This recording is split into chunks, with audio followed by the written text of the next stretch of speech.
జనసేన అధినేత పవన్ కళ్యాణ్ పై ముద్రగడ పద్మనాభం తీవ్ర స్థాయిలో ఫైర్ అయ్యారు. పవన్ ని ఉద్దేశించి కీలక వ్యాఖ్యలు చేశారు. అటు తన బిడ్డ విషయంలో భావోద్వేగానికి గురయ్యారు ముద్రగడ.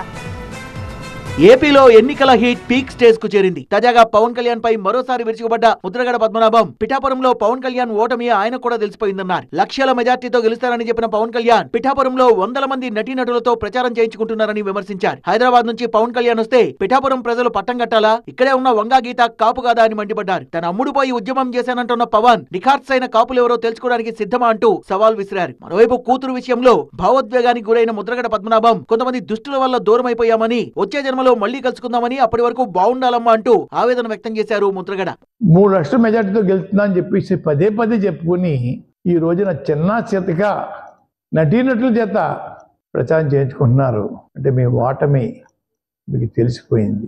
నా కూతురికి చిన్న విషయం, దుష్టుల వల్ల దూరం అయిపోయామ్మా, మళ్ళీ జన్మలో కలుసుకుందాం, అంతవరకు బాగుండమ్మా. మొత్తంగా ముద్రగడ పద్మనాభం హాట్ కామెంట్స్ పై పవన్ కళ్యాణ్, ఆయన కూతురు ఎలా రియాక్ట్ అవుతారో చూడాలి.